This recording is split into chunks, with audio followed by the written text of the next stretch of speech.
was a late summer night, and I was driving home from work. I had just turned 23 and was working a dead-end job at a small shop.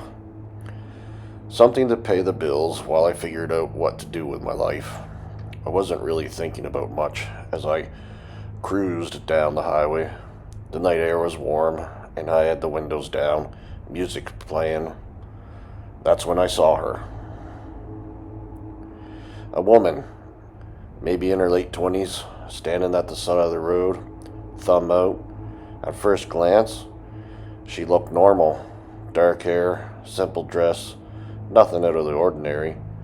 She wasn't frantically waving her arms or anything, just standing there, almost patiently. I was hesitant, but something made me slow down. I pulled up to her, rolled down the window.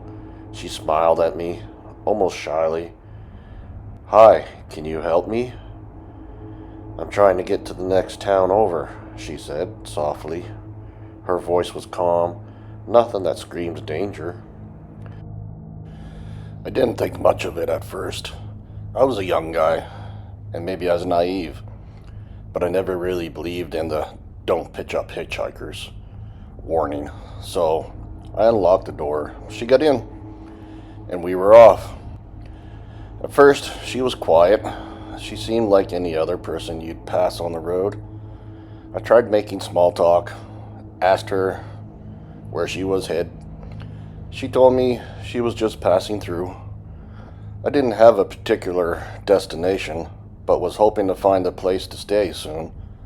I offered to help her out if she needed it, but she just thanked me and said she was fine. But then, things started to feel off. She suddenly went quiet, like she was watching me. I noticed her eyes shift toward me a little too much in the mirror. It was the kind of look that makes your skin crawl, like she wasn't just in the car. She was studying me. Then she started talking about me, like she knew me. "You know, I've seen you around before," she said, her voice soft but steady. I froze. I didn't recognize her. I was sure of it. But she kept going, almost casually, as if she was talking about a mutual acquaintance. "I know where you work. I know your name." My blood ran cold. I tried to laugh it off, but my heart was pounding. How do you know that?" I asked, trying to sound calm. She gave me a strange look, like she knew exactly how to make me uncomfortable. "I've been watching you for months," she said, her words slow, deliberate. "I know when you leave for work. I know when you come back from work. I know your routine." She paused for a moment, letting the silence hang in the air. "I've been waiting for the right time to talk to you," she said. Her words were no longer just weird. They were deeply unsettling. But it wasn't just what she was saying that was making me feel uneasy. It was the way she said it, like she was reciting something she had memorized. "Wait a minute," I stammered. "What do you mean you've been waiting? Who are you?" She smiled, but it wasn't a comforting smile. It was a knowing smile, like she was enjoying my discomfort. "I know everything about you. Everything. Your name, your address, where you work. You think I just picked you up randomly, don't you?" she said, her voice turning a little sharper now. "I've been watching you." I glanced over at her. Her eyes were locked on me with an intensity I'd never felt before. I tried to shake it off, thinking maybe she was just some delusional person who had gotten lost in her head. But then she kept talking, and the tone of her voice shifted from casual to chilling. "Do you ever wonder?" she asked, her voice suddenly soft, like she was telling me a secret. "If you've ever been chosen for something bigger, something more important?" I felt a shiver run down my spine. "What are you talking about?" I asked, my voice shaking slightly. She leaned in closer, her breath cold against my ear. You've been chosen for a reason. You're going to help us. I've been sent to make sure you know your role. Her eyes glinted with something dark. We've been waiting for you to realize it. All these months. It's all led to this. I didn't know what to do. Every word she said was sinking into me like nails in a coffin. I was starting to panic, my grip on the wheel tightening. I needed to get away from her. Listen, I said, trying to keep my voice calm. I don't know what you're talking about, but you need to get out of the car right now. She didn't even flinch. Instead, her smile widened and her voice turned cold.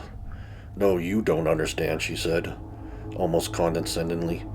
You don't take me where I need to go. I'll tell the police you kidnapped me. You won't get away with it. I'll make sure of it. My stomach sank. She wasn't just messing around. She was threatening me, and I realized then that I had no idea who I was dealing with. I could feel the weight of her words sinking in, but at the same time, I knew I had to do something. I had to get away. I pulled off the road, claiming there was a rest stop ahead. She didn't seem to care, still rambling about whatever twisted thing was going on in her mind. She kept talking about me being chosen, about how I didn't have a choice anymore, and how I was going to play my part in something much bigger. When I stopped the car, I knew this was my one chance to escape. I opened the door, pretending to step out to use the washroom, but as soon as my feet hit the ground, I bolted. I could hear her screaming behind me, laughing, calling out, "You can't run. They know who you are. It's too late." I didn't look back. I ran until I found a main road and flagged down a passing car. My heart was still pounding in my chest. I didn't know if she was following me, if someone else was waiting for me, but I didn't care. I needed to get away. When I made it to the police, I told them everything. They listened carefully, and when I finished, they looked at each other, as if trying to figure out how to tell me something without terrifying me further. "You're very lucky," one of the officers said. "We've been tracking a group of people like this for a while. We're not sure exactly what they're after, but it's connected to multiple disappearances. You got away just in time." They wouldn't give me any more details, but their faces told me everything I needed to know. The next day, I got a call from the police again. They'd found my car 5 miles from where I'd left it. It was completely burned, nothing left but the charred skeleton of the frame. But the thing that really messed with my head was that they found next my driver's license, propped up against the fence with a sickening familiar happy face drawn on it. That's when I knew, whoever those people were, they weren't going to stop. They were watching me, waiting for me to make a mistake. Shortly after that, I moved, changed jobs, got a place in a security building. But even now, every time I pass a hitchhiker, my mind races. I can't help but wonder, was it her? Or worse, is it someone else?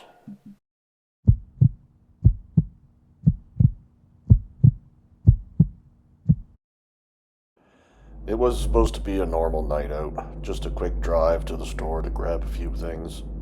But that night would turn into something I could never forget. My best friend Emma and I were heading home when we saw him, standing by the side of the road, his thumb out, asking for a ride. He was tall, and a scruffy beard, and a look in his eyes that made me hesitate for a moment. But we were in a good neighborhood, and I didn't know much of it. We picked up hitchhikers before. "Hey, you want a ride?" Emma asked, as we pulled over. He got into the back seat without a word. He seemed quiet at first, just nodding when we spoke to him. But as we drove farther into the night, something felt off.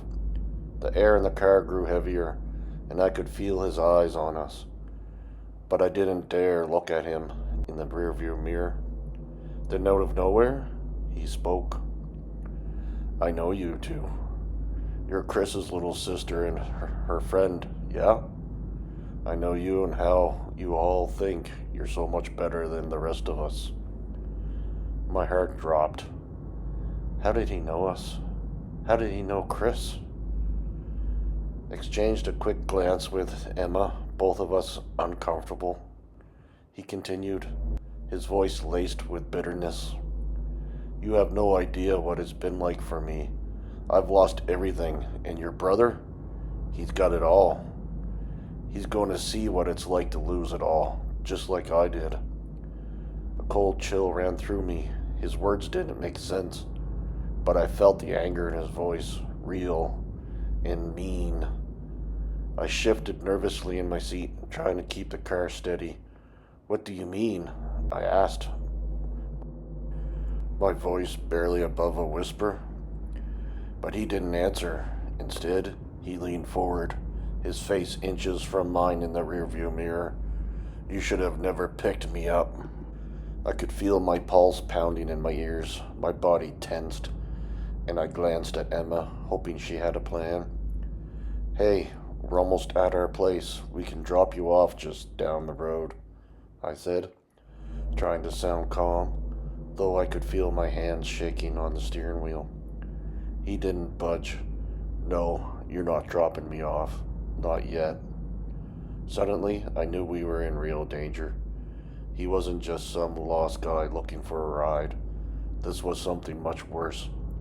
His eyes had darkened, and his grip tightened on the seat. Please, you need to get out of the car, Emma said, her voice shaking now. He didn't listen. Instead, he turned to face us, his expression twisted with rage. You think you can just leave me like this, after everything? You have no idea what I've been through, and you think I'm just going to let you walk away? I could feel the panic rising in my chest. My mind raced, trying to come up with a way out. Get out, I said firmly, my voice trembling. But he didn't move. His eyes darkened. You really think I'm just going to leave? You have no idea what it's like for me, how much I've lost. Please, just get out, I begged, panic rising into my chest. I felt like I was suffocating.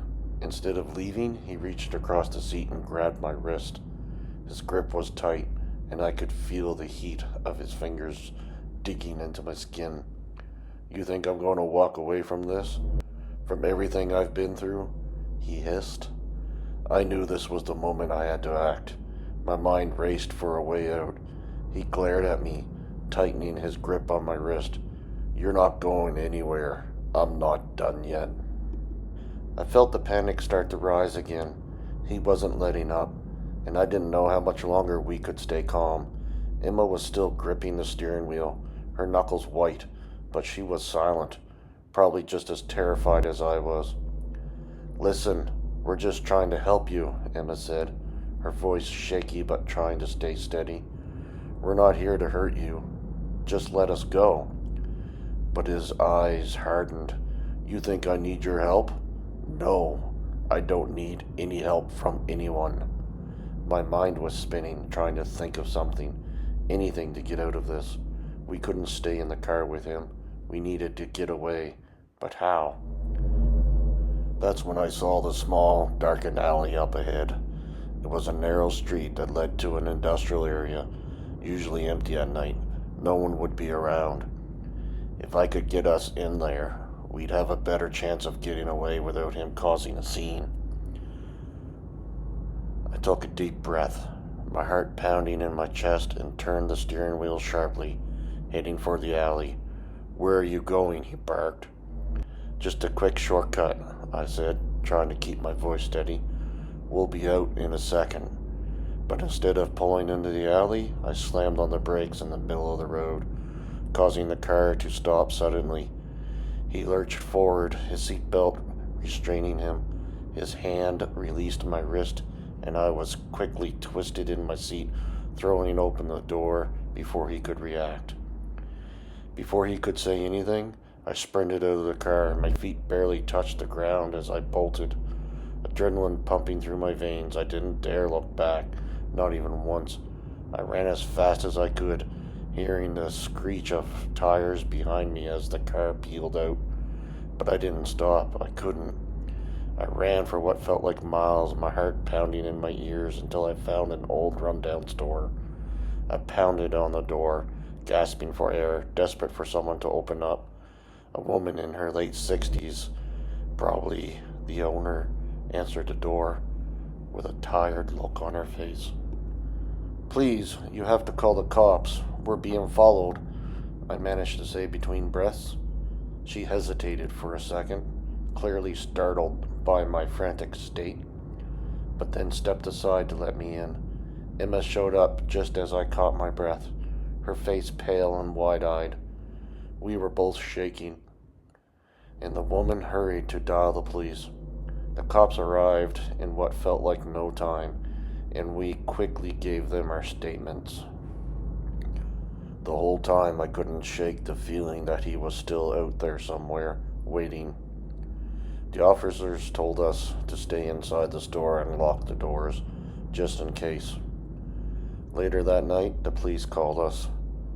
They had found the car abandoned. There was no trace of him, and the police said they were still actively looking for him. They hadn't been able to find any solid leads, but they assured us they were doing everything they could to track him down. The next few days were the worst. Every shadow seemed to be watching us. Every car that passed by felt like it was him, keeping tabs on us. We stopped going out at night, and we always checked our surroundings when we did. But one night, about a week after the incident, I saw him. He was walking down the street, staring directly at me as I stepped out of the building. My blood ran cold, but before I could react, he quickly turned and vanished around the corner. I ran back into the building, terrified. We called the police again. They came quickly, but by the time they arrived, he was gone. Days passed, and I couldn't shake the feeling that he was still watching us. Everywhere I went, I felt his eyes on me. It was as if he was always just around the corner, waiting. Then one night, I saw him again. I was walking home from work when I saw him standing at the edge of our street, staring at me, his face twisted in a grin when he saw me, and I felt a cold wave of dread wash over me. I turned to run, but before I could get very far, he shouted, "I know where you live. I'm not done with you yet." My heart skipped a beat as his voice echoed through my empty street. Panic surged through my veins, and I sprinted the rest of the way home, not daring to look back. Every step felt like I was running for my life. I reached my front door, slammed it shut behind me, and locked it. My hands were trembling so badly I had to take a moment to steady myself. Emma was already on the phone, talking to the police again, but I could see the same terror in her eyes. We were both shaking now, the feeling of his presence looming over us like a dark cloud.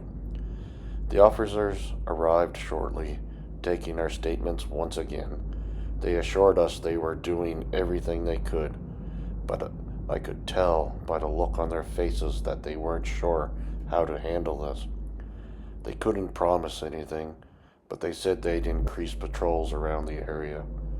Days turned into weeks, and I kept expecting him to show up at any moment. The unease never left me. I couldn't focus on anything anymore. Every little sound, every shadow made my heart race. I stopped leaving the house unless I absolutely had to. Then, one morning, I saw it on the news. The headline made my blood freeze. Man arrested for violent gas station robbery. The article detailed how a man had been approached after robbing a gas station at a gunpoint. The police had caught him only hours earlier, not far from where we'd last seen him. And as I looked closer at the image that accompanied the story, my heart sank. It was him. The same man who had terrorized us for weeks. The one who had been lurking in the shadows, whispering threats and following us like a ghost. I felt my knees go weak as I sat there staring at the screen. That man who had haunted every moment of our lives in those terrifying days was finally behind bars, and even though I knew he couldn't hurt us anymore, the feeling of dread and fear still clung to me. I hadn't been able to shake the fear. I wasn't sure if I ever would. But knowing he had been caught gave me a strange sense of relief. Maybe now, finally, I could sleep without feeling like someone was watching me. Maybe I could breathe without the weight of paranoia on my chest. Still, a part of me would always remember the terror of those nights, the way the air had felt heavy, suffocating, and the way his eyes had burned into me. That feeling of being hunted, of being watched from the shadows, would never leave me. But for now, at least he was gone, and that was enough.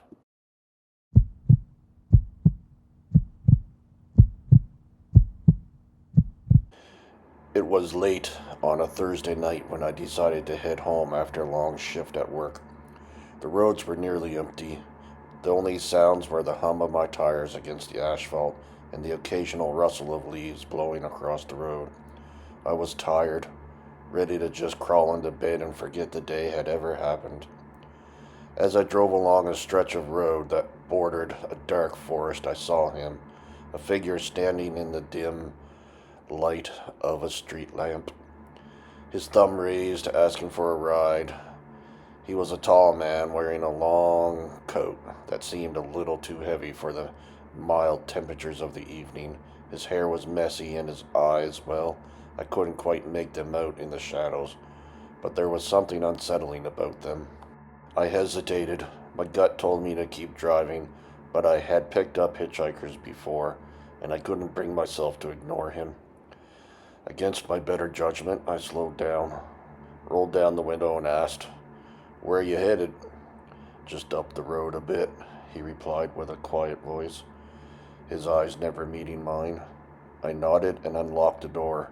He climbed in silently and sat in the passenger seat without saying another word. I noticed the smell in the car, like wet earth, something faintly metallic, but I chalked it up to my tiredness, my mind playing tricks. As I drove on, the quiet stretched on for too long. Every now and then I'd glance over at him, but he seemed completely still, staring out the window with a blank expression. I tried to start a conversation, asking if he had been waiting long or if he had any particular destination.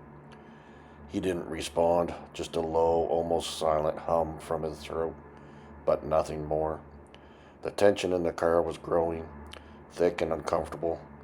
My hands gripped the steering wheel tighter as I kept my eyes on the road ahead. Then, the silence broke. "You don't want me in your car, do you?" the hitchhiker said suddenly, his voice calm but carrying an edge that made my skin crawl. I froze, my heart thudding in my chest. "What are you talking about?" I asked, trying to sound as nonchalant as possible, though I could feel my body go rigid. "You're wondering why I'm here, why I'm asking for a ride." He shifted slightly in his seat, and I could feel his gaze on me now, though I did not dare look over. "You don't know what I've done." The air felt colder, the car's interior almost suffocating. I swallowed, my mouth dry. "I'm just trying to get home, get out when we reach the next town." But he didn't answer. Instead, he started to mutter under his breath, something incomprehensible. My pulse quickened, and I felt the hair on the back of my neck rise. Then a chill ran through me when I noticed something in the corner of my vision, the rear view mirror. There, in the reflection, something was wrong. I could see the hitchhiker's face. His eyes had turned completely black, not a trace of white.